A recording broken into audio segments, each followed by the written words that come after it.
और अब समाचार विस्तार से।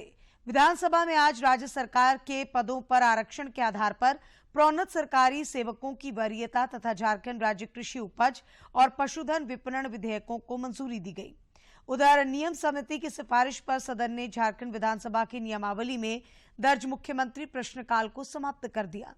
झारखंड उच्च न्यायालय में विचाराधीन एक मामले के आलोक में दल बदल मामले में विधानसभा अध्यक्ष के स्वतः संज्ञान लेने के प्रावधान को भी समाप्त कर दिया गया। जो इसके विपक्ष में आए वो ना कहें। मैं समझता हूं कि पक्ष में बहुमत है, पक्ष में बहुमत है। खंड 66 इस विधेयक का अंग बना। खंड 67 में एक संशोधन है। क्या माननीय सदस्य बिरिंच नारायण जी अपना संशोधन प्रस्तुत करेंगे? 67 वाला, 67 वाला। महोदय करके क्या करें महोदय, कोई लाभ ही नहीं है महोदय। आजसू पार्टी के अध्यक्ष सुदेश कुमार महतो ने विधानसभा परिसर में पत्रकारों से बातचीत में कहा कि हेमंत सरकार ओबीसी आरक्षण नीति स्पष्ट किए बिना पंचायत चुनाव कराना चाह रही है। उनकी पार्टी इसके विरोध में 14 अप्रैल को भीमराव अंबेडकर की जयंती के अवसर पर जेल भरो आंदोलन चलाएगी।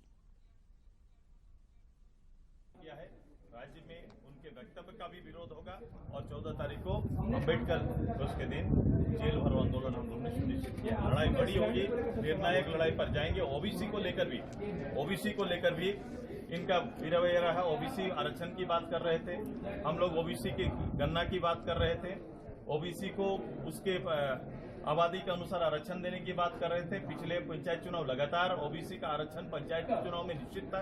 इस बार कह रहे हैं कि बिना उसका भी हम चुनाव कराएंगे। ये विपक्ष के कई सदस्यों ने आज स्थानीय नीति और नियोजन नीति को लेकर विधानसभा के बाहर प्रदर्शन किया। इस दौरान सदस्यों ने सरकार से स्थानीय नीति और नियोजन नीति पर अपना रुख स्पष्ट करने की मांग की। मुख्यमंत्री हेमंत सोरेन और शिक्षा मंत्री जगन्नाथ महतो ने विधानसभा परिसर से स्वच्छ विद्यालय स्वच्छ बच्चे अभियान की शुरुआत की। इसका उद्देश्य कोरोना काल के 2 वर्षों के बाद खुले सरकारी स्कूलों में आधारभूत संरचनाओं को फिर से क्रियाशील करने तथा शिक्षकों और बच्चों में स्वच्छता का अलग जगाना है। यह अभियान यूनिसेफ और उनकी सहयोगी संस्थाओं की तकनीकी सहयोग से राज्य के 263 प्रखंडों के 35,000 विद्यालयों में 30 मार्च तक चलाया जाएगा।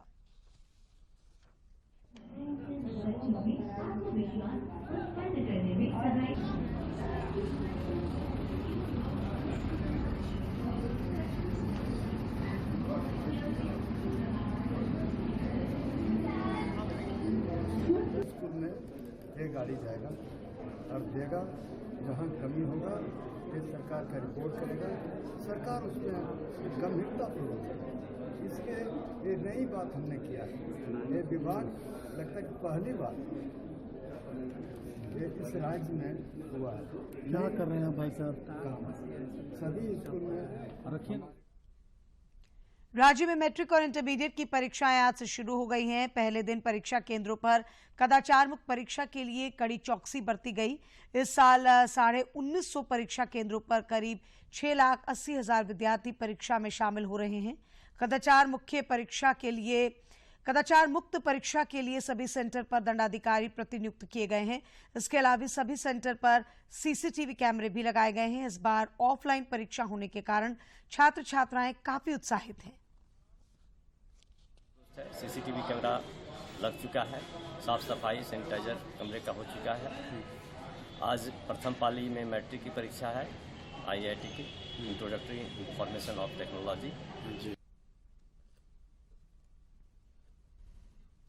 संसद भवन के सभागार में आज भाजपा के लोकसभा एवं राज्यसभा के ST सदस्यों की बैठक हुई। इसमें संसदीय संकुल विकास परियोजना के आगामी कार्यक्रम पर चर्चा हुई। इस बैठक में जनजातीय मामलों के केंद्रीय मंत्री अर्जुन मुंडा, सुदर्शन भगत और समीर उरांव मौजूद थे। देश भर में कोरोना के दैनिक और सक्रिय मामलों में लगातार कमी हो रही है। देश में पिछले 24 घंटों के दौरान कोरोना के 1,938 नए मामलों की पुष्टि हुई है, जबकि इस दौरान 2,531 संक्रमित स्वस्थ भी हुए हैं। देश में फिलहाल कोविड के 22,427 सक्रिय मामले शेष हैं। इधर झारखंड में भी कोरोना का प्रभाव लगातार घटता जा रहा है। राज्य में कोविड मामलों में लगातार कमी देखी जा रही है। पिछले 24 घंटों में राज्य में 17,000 से ज्यादा सैंपलों की जांच की गई, जिनमें महज 9 नए कोविड संक्रमित मिले हैं, जबकि इस दौरान राज्य भर में 33 कोविड संक्रमित ठीक भी हुए हैं। राज्य में सक्रिय मामलों की संख्या घटकर अब 70 रह गई है। देश में कोविड के खिलाफ जारी जंग में टीकाकरण अभियान तेज गति से जारी है। देश में कोविड रोधी टीकाकरण 182 करोड़ की संख्या पार कर गया है। पिछले 24 घंटों के दौरान 28 लाख से अधिक टीके लगाए गए हैं। 12 से 14 आयु वर्ग में अब तक 69 लाख से अधिक टीके लगाए जा चुके हैं। स्वास्थ्य कर्मियों और कोरोना से बचाव में लगे अग्रिम पंक्ति के कर्मियों जैसी विशिष्ट श्रेणियों में एहतियाती तौर पर 2 करोड़ 21 लाख से अधिक टीके लगाए गए हैं। रांची व्यवहार न्यायालय ने चिरुडी गोलीकांड में पूर्व मंत्री योगेंद्र साव और उनकी पत्नी पूर्व विधायक निर्मला देवी को 10-10 साल की सजा सुनाई। इसके अलावा इन्हें 5-5 हजार रुपए का अर्थदंड भी लगाया गया है। अपर न्यायायुक्त विशाल श्रीवास्तव की अदालत ने कल इस मामले की सुनवाई कर फैसला सुरक्षित रख लिया था। और अब बात मौसम की। राजधानी रांची समेत राज्य भर में गर्मी की तपिश से लोग हलकान हैं। रांची स्थित मौसम विज्ञान केंद्र के अनुसार राज्य में पिछले 24 घंटों के दौरान सबसे अधिक 39.2 डिग्री सेल्सियस तापमान डाल्टनगंज तथा सबसे कम 15.8 डिग्री सेल्सियस गढ़वा में दर्ज किया गया। मौसम विभाग के अनुसार अगले 30 मार्च तक मौसम शुष्क रहेगा। महेंद्र सिंह धोनी चेन्नई सुपर किंग्स की कप्तानी उन्होंने छोड़ दी है। रविंद्र जडेजा नए कप्तान बनाए गए हैं। जडेजा 2012 से चेन्नई सुपर किंग्स का हिस्सा हैं। महेंद्र सिंह धोनी की कप्तानी में चेन्नई ने 4 आईपीएल का खिताब जीता है। चेन्नई टीम ने इस बार जडेजा और धोनी समेत 4 खिलाड़ियों को रिटेन किया था। धोनी 14 साल से चेन्नई सुपर किंग्स के कप्तान थे। ये पहला मौका है जब चेन्नई सुपर किंग्स का कप्तान बदला है। आज विश्व तपेदिक दिवस है। तपेदिक रोग के विनाशकारी और इसके सामाजिक तथा आर्थिक परिणामों पर जागरूकता बढ़ाने के लिए हर साल 24 मार्च को यह दिवस मनाया जाता है। विश्व तपेदिक दिवस पर केंद्रीय स्वास्थ्य मंत्री मनसुख मांडविया ने आज नई दिल्ली स्थित विज्ञान भवन में step up to end TB शिखर सम्मेलन का उद्घाटन किया। वैश्विक महामारी को खत्म करने के प्रयासों को तेज करने पर जोर रहता है। इस साल विश्व तपेदिक दिवस की theme invest to end TB save lives है। आज ही के दिन 1882 में डॉक्टर रॉबर्ट कोच ने टीबी बैक्टीरिया की खोज की थी। इसी की वर्षगांठ के उपलक्ष्य में ये दिवस मनाया जाता है। प्रतिदिन लगभग 4000 लोग टीबी से अपनी जान गंवाते हैं और करीब 28,000 लोग इस रोकथाम योग्य और इलाज योग्य बीमारी से बीमार पड़ते हैं। टीबी से निपटने के वैश्विक प्रयासों के कारण वर्ष 2000 से अनुमानित 6.3 करोड़ लोगों की जान बचाई जा सकी है। केंद्रीय स्वास्थ्य मंत्री मनसुख मंडाविया ने आज विश्व तपेदिक दिवस के मौके पर नई दिल्ली स्थित विज्ञान भवन में step up to end TB world TB day शिखर सम्मेलन का उद्घाटन किया। शिखर सम्मेलन में उत्तर प्रदेश की राज्यपाल आनंदीबेन पटेल मुख्य अतिथि के तौर पर शामिल हुई। केंद्रीय स्वास्थ्य मंत्री ने बेहतर प्रदर्शन करने वाले राज्यों और जिलों को टीबी उन्मूलन के बेहतर स्तर हासिल करने के लिए पुरस्कार भी प्रदान किए।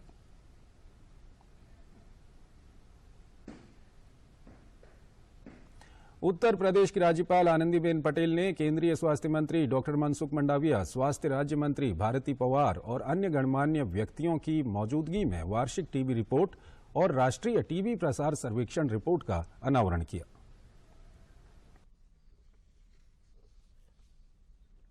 प्रधानमंत्री नरेंद्र मोदी 27 मार्च को सुबह 11 बजे आकाशवाणी पर मन की बात कार्यक्रम में देश विदेश के लोगों से अपने विचार साझा करेंगे। लोग नमो ऐप या माई गव ओपन फोरम में अपने विचार 24 मार्च तक साझा कर सकते हैं।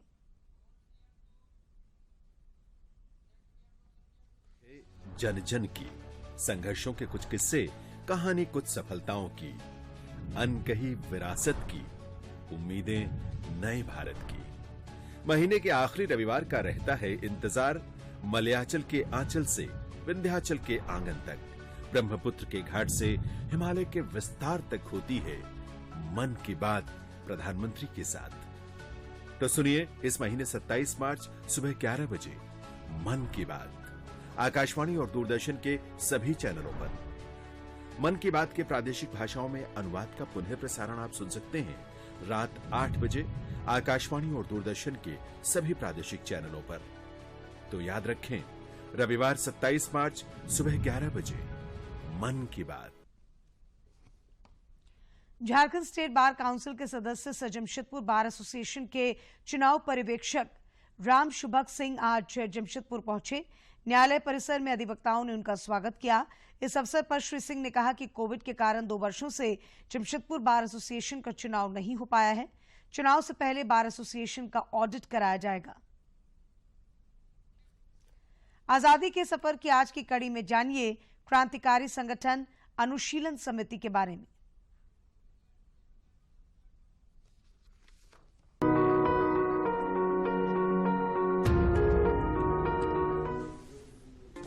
मार्च 1902 को बंगाल प्रेसिडेंसी में स्वतंत्रता सेनानी प्रमथनाथ मित्र ने क्रांतिकारी संगठन अनुशीलन समिति का गठन किया था।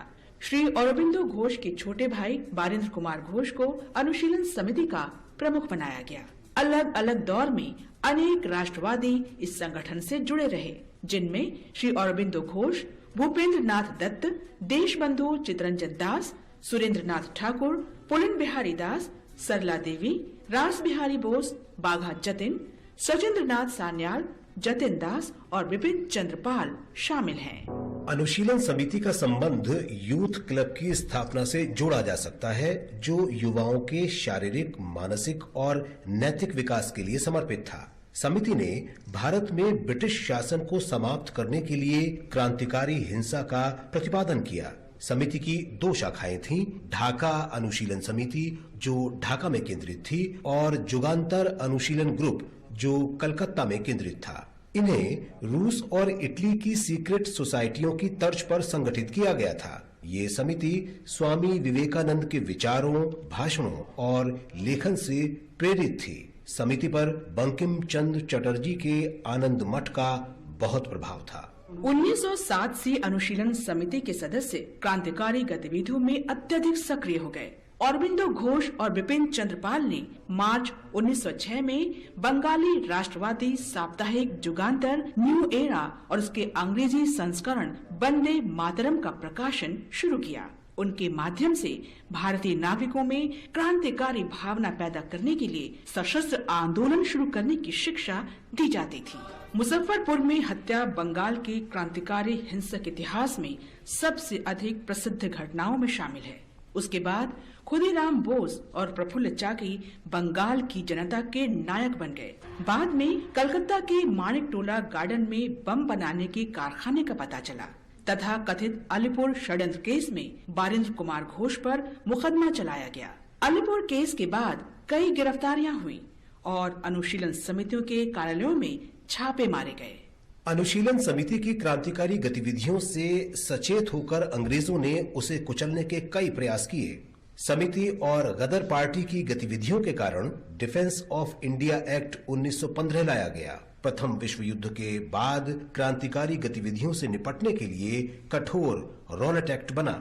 ढाका अनुशीलन समिति की उस समय कमर ही टूट गई जब पुलिन दास को गिरफ्तार कर आजीवन कारावास के लिए निर्वासित कर दिया गया। 18 अप्रैल 1930 को चटगांव मालखाने पर मास्टर सूर्यसेन की छापेमारी पूर्वी बंगाल में अंतिम क्रांतिकारी गतिविधि थी। 1930 के दशक के आखिर में अनुशीलन समिति के अनेक सदस्य सुभाष चंद्र बोस के नेतृत्व में इंडियन नेशनल कांग्रेस में शामिल हो गए। 1938 में जुगांतर ब्रांच को औपचारिक तौर से भंग कर दिया गया। स्वतंत्र भारत में पश्चिम बंगाल में समिति के सदस्यों ने रेवोल्यूशनरी सोशलिस्ट पार्टी बनाई, जबकि पूर्वी ब्रांच बाद में श्रमिक कृषक समाजवादी दल में मिल गई, जो आजकल बांग्लादेश में है। आज हम गदर पार्टी के क्रांतिकारी ज्ञानी प्रीतम सिंह का भी स्मरण कर रहे हैं। वे थाईलैंड में रह रहे भारतीयों में देशभक्ति की भावना को प्रोत्साहन देने के कार्य में संलग्न थे। 1940 में उन्होंने गदर पार्टी के पूर्व साथियों के समर्थन से इंडिपेंडेंट लीग ऑफ इंडिया के गठन में महत्वपूर्ण भूमिका निभाई। प्रीतम सिंह ने ब्रिटिश शासन का मुकाबला करने के लिए जापानी खुफिया एजेंसी के एक अधिकारी के साथ मिलकर कार्य किया। प्रीतम सिंह को टोक्यो में भारत की स्वतंत्रता के बारे में अनौपचारिक चर्चा के लिए भेजे जाने वाले गुडविल मिशन के सदस्य के रूप में चुना गया, लेकिन 24 मार्च 1942 को टोक्यो के लिए उड़ान भरने के बाद उनका विमान दुर्घटनाग्रस्त हो गया और उनका निधन हो गया। महान स्वाधीनता सेनानी ज्ञानी प्रीतम सिंह को हमारा शत शत नमन।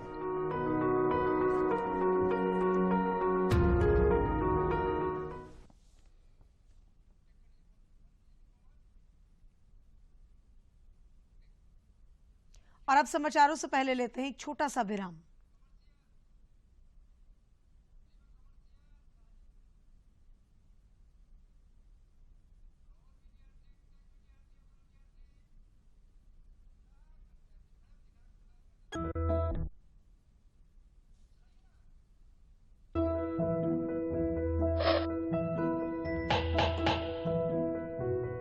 अगर मैं नियमित रूप से अभ्यास करना छोड़ दूं, तो दीपिका कुमारी आर्चरी चैंपियन नहीं बन सकती। इसी तरह टीबी की दवा नियमित रूप से नहीं लेने से इलाज कठिन हो सकता है। 2 हफ्ते से ज्यादा खांसी, रात में पसीना और हल्का बुखार या वजन कम हो रहा हो तो बलगम की सरकारी अस्पताल में मुफ्त जांच जरूर कराएं। राष्ट्रीय स्वास्थ्य मिशन झारखंड सरकार द्वारा जनहित में जारी।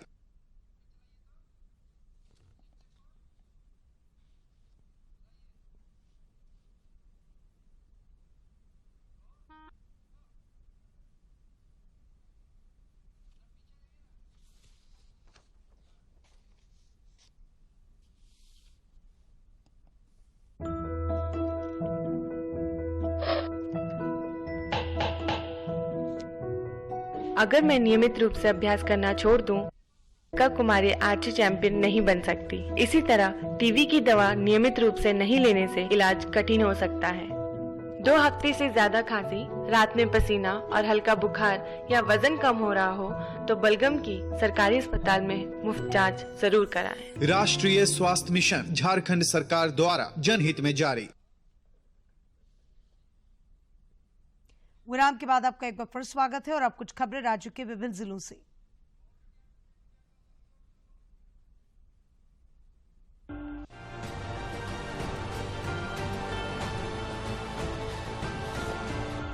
विश्व तपेदिक दिवस के अवसर पर आज चाईबासा सदर अस्पताल परिसर से पोस्ट ऑफिस चौक तक जागरूकता रैली का आयोजन किया गया। इस रैली में लोगों को यक्ष्मा रोग के दुष्प्रभाव एवं बचाव की जानकारी दी गई। गुमला सदर अस्पताल के टीबी विभाग में आज यक्ष्मा रोग खोजी अभियान के तहत कर्मियों को सम्मानित किया गया। यक्ष्मा रोग दिवस के मौके पर जिले के उपायुक्त सुशांत गौरव ने इस अभियान के तहत प्रशंसनीय कार्य करने वाले चिकित्सा प्रभारी, आंगनबाड़ी सेविका, सहायिका और अन्य कर्मियों को सम्मानित किया। रांची टाटा हाईवे पर दशम फॉल थाना क्षेत्र के NH 33 पर एक सड़क हादसे में 2 युवकों की मौत हो गई। दोनों युवक बुंडू प्रखंड में रोजगार सेवक थे। ये दोनों रांची में विभागीय प्रतियोगिता के तहत फुटबॉल मैच खेलकर बाइक से बुंडू लौट रहे थे। नोट बदलने के नाम पर लोगों से ठगी करने वाले अंतर्राज्यीय गिरोह के एक सदस्य को कोडरमा पुलिस ने गिरफ्तार किया है। एसडीपीओ अशोक कुमार ने बताया कि पुलिस ने ठगी की 100% रकम बरामद कर ली है और अपराधी को भी गिरफ्तार कर लिया है। जमशेदपुर स्थित तुलसी भवन के सभागार में पत्तों पर बिखरी ओस पुस्तक का लोकार्पण किया गया। मुख्य अतिथि डॉक्टर संजय पंकज ने कहा कि आज भी गुणवत्ता और मूल्यों को बनाए रखने वाली कविताओं का सृजन हो रहा है। कोडरमा के उपायुक्त ने डोमचांच प्रखंड सभागार में सेविका और सहायिका के उन्मुखीकरण प्रशिक्षण कार्यशाला कार्यक्रम में पहुंचकर वहां उपस्थित सेविका और सहायिकाओं से आंगनबाड़ी केंद्र में आ रहे बच्चों के सर्वांगीण विकास को लेकर चर्चा की। इसके अलावा इससे जुड़ी कई जानकारी देते हुए उन्हें प्रेरित किया। सिमडेगा की उपायुक्त ने कैरबेड़ा रामरेखा जलाशय में संचालित केज कल्चर से मछली पालन योजना का निरीक्षण किया। इस दौरान उन्होंने योजना का सफल क्रियान्वयन सुनिश्चित करने के लिए मत्स्य पदाधिकारी एवं मत्स्य जीवी समिति के सदस्यों को आवश्यक दिशा निर्देश जारी किए। लातेहार उपायुक्त की अध्यक्षता में जिला स्थापना दिवस समारोह की तैयारी को लेकर बैठक की गई। 4 अप्रैल को जिला स्थापना दिवस के अवसर पर प्रभात फेरी, विकास मेला, सांस्कृतिक कार्यक्रम, पेंटिंग जैसे कार्यक्रमों की तैयारी को लेकर संबंधित अधिकारियों को आवश्यक निर्देश दिए गए। गुमला जिला स्तरीय समन्वय समिति की बैठक कर उपायुक्त ने विधि व्यवस्था, संधारण, महुआ एवं रागी प्रसंस्करण, समर अभियान एवं पोषण अभियान, 100% नियमित प्रतिक्षरण और संस्थागत प्रसव सुनिश्चित करने और छात्रवृत्ति हेतु बैंक खाते खोलने आदि से संबंधित दिशा निर्देश अधिकारियों को दिए। रांची जिले में नामकुम पुलिस ने एक पिकअप वैन से 4.5 क्विंटल डोडा के साथ 3 अफीम तस्कर को गिरफ्तार किया है। इसके साथ ही पुलिस ने क्रेटा कार से भाग रहे एक मुख्य तस्कर को भी दबोचा है। सरायकेला खरसावां जिले में टाटा कांड्रा रोड स्थित खोसला धर्मकाटा के समीप अपराधियों ने एक ट्रांसपोर्ट कारोबारी को गोलियों से भून दिया। सूचना मिलने पर आदित्यपुर थाना पुलिस ने घटनास्थल पर पहुंचकर मामले की जांच शुरू कर दी है। लातेहार जिला में कुपोषण एवं अनीमिया उन्मूलन को लेकर उपायुक्त ने अधिकारियों और कर्मचारियों के साथ बैठक की। इसको लेकर जिले में समर अभियान के सफल संचालन हेतु समाहरणालय सभागार में प्रखंड संसाधन समूह का प्रशिक्षण कार्यक्रम चल रहा है। रांची सिविल कोर्ट समेत झारखंड के सभी जिला न्यायालयों में 5 अप्रैल से अब मॉर्निंग कोर्ट में मुकदमों की सुनवाई होगी। मॉर्निंग कोर्ट में अदालती कार्यवाही का समय सुबह 7 बजे से दोपहर 12 बजे तक निर्धारित किया गया है। गढ़वा के उपायुक्त रमेश घोलप ने जनता दरबार का आयोजन कर लोगों की समस्याएं सुनी। उन्होंने अधिकारियों को लोगों की समस्याओं के निष्पादन के लिए त्वरित कार्रवाई करने का निर्देश दिया।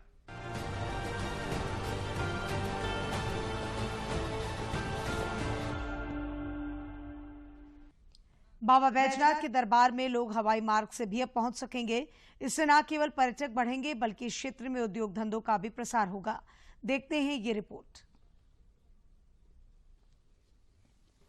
विकास की नई इबारत लिख रहा है बाबा वैद्यनाथ धाम देवघर में बना यह नया एयरपोर्ट।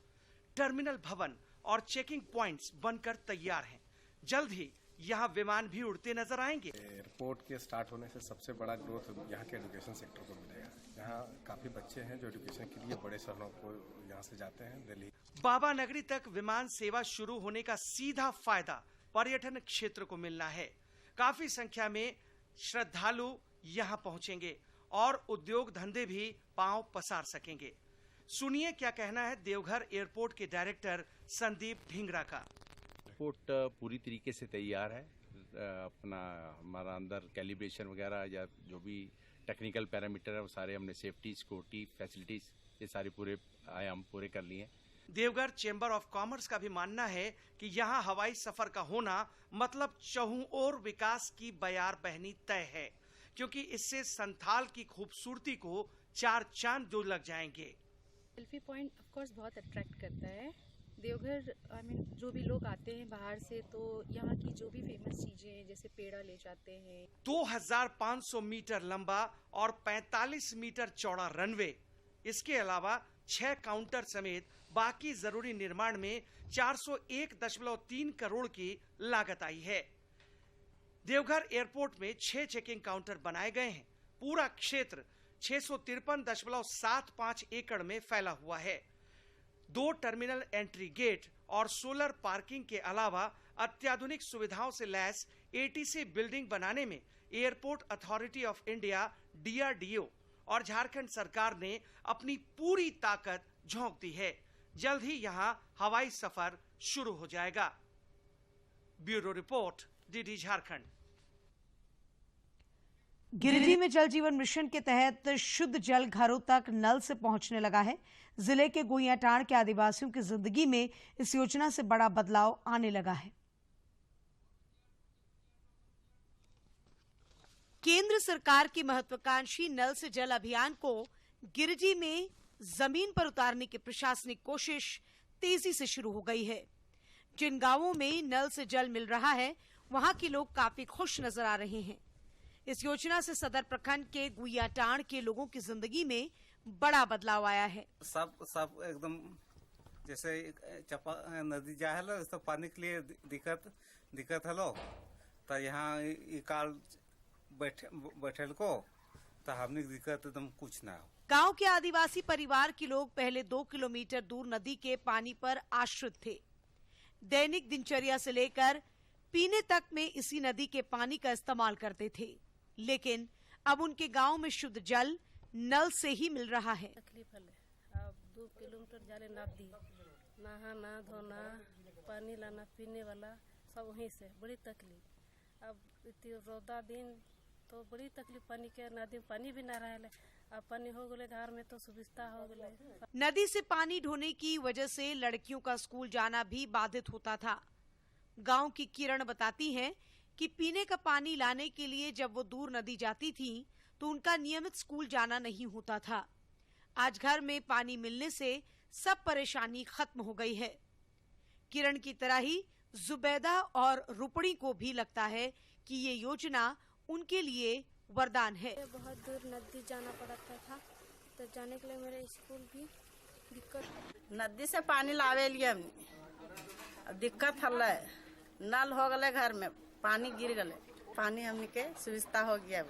पहले नदी से लाते थे पानी, अब घरे में हो गया तो घरे में हम लोग छानते हैं।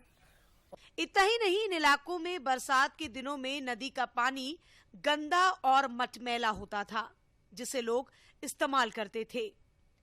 इस तरह की परेशानी भी अब दूर होने लगी है। गिरिडीह से रमेश प्रभाकर की रिपोर्ट। कोल्हान का एक पेड़ एक पैड अभियान अब घर घर सुर्खियां बटोर रहा है। आइए जानें कैसे हुई इस अभियान की शुरुआत।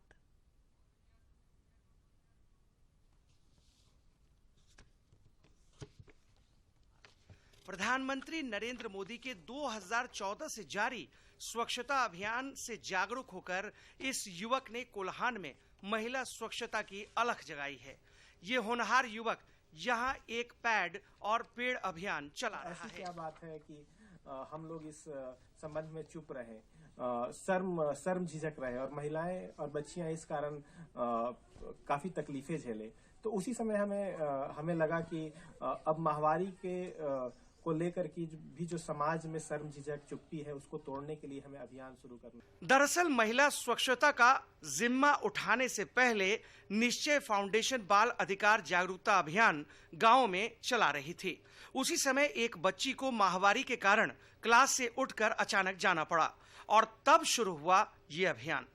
परिणाम यह हुआ कि संपूर्ण कोल्हान के 150 गांव और 40 विद्यालयों के 60,000 बच्चे इस अभियान से जुड़ चुके हैं। और इस तरीके से हमारा अभियान एक करके एक स्कूल एक गांव करते करते अभी हमारा अभियान कोल्हान के 150 से ज्यादा गांवों और लगभग 40 स्कूलों में हम लोग इस अभियान को चला रहे हैं। और इस अभियान से डायरेक्ट इनडायरेक्ट रूप से 50 से 60,000 बच्चे और महिलाएं हमारे अभियान से जुड़े हुए हैं और माहवारी स्वच्छता को लेकर के जो चुप्पी है, झिझक है, उसको तोड़ा है। कौन कहता है आसमां में सुराख नहीं होता, एक पत्थर तो तबीयत से उछालो यारो।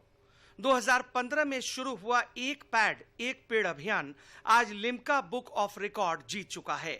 मतलब साफ है, वृक्षारोपण कर पर्यावरण स्वच्छता भी हो रही है और बच्चियों में सैनिटरी पैड अभियान भी जोर शोर से जारी है।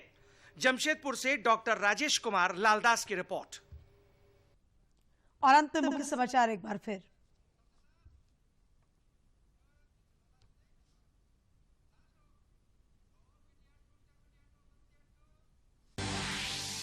झारखंड विधानसभा में आरक्षण के आधार पर प्रोन्नत सरकारी सेवकों की वरीयता तथा कृषि उपज एवं विपणन विधेयकों को मंजूरी।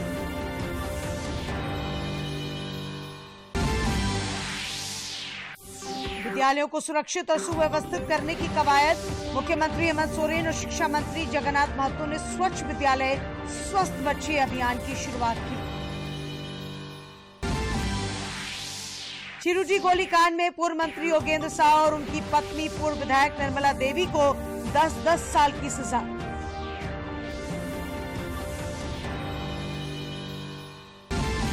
और महेंद्र सिंह धोनी ने चेन्नई सुपर किंग्स की कप्तानी छोड़ी, रविंद्र जडेजा बनाए गए नए कप्तान।